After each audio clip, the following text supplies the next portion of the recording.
आज 30 मार्च 2026 दिन सोमवार की साकार मुरली। आइए अब सुनते हैं मीठे मीठे बाप दादा के मधुर महावाक्यों को। मीठे बच्चे, शिव बाबा के इस रचे हुए रुद्र यज्ञ की तुम्हें बहुत बहुत संभाल करनी है। यह है बेहद का यज्ञ स्वराज्य पाने के लिए। प्रश्न, इस रुद्र यज्ञ का रिस्पेक्ट किन बच्चों को रहता है? उत्तर, जो इनकी विशेषताओं को जानते हैं।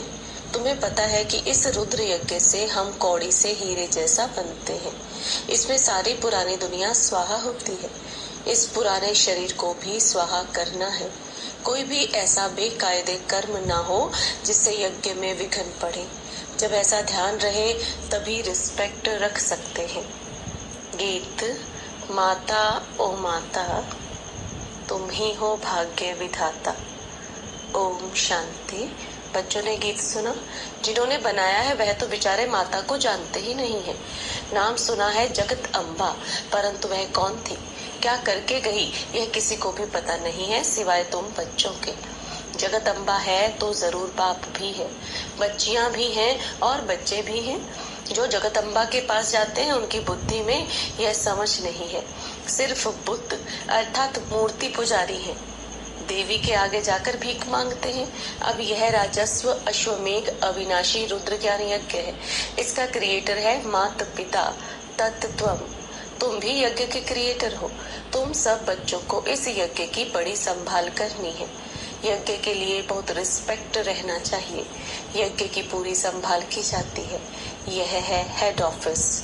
और भी ब्रांचेस हैं। मम्मा बाबा और तुम बच्चे अपना भविष्य हीरे जैसा बना रहे हो इस यज्ञ के द्वारा।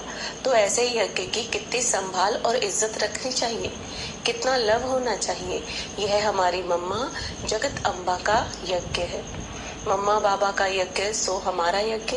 यज्ञ की वृद्धि करनी होती है कि यज्ञ में आकर बहुत बच्चे अपने बाप से वर्षा लेवे, बल खुद नहीं ले सकते, खुद को फुर्सत नहीं है तो अच्छा औरों को निमंत्रण देना चाहिए।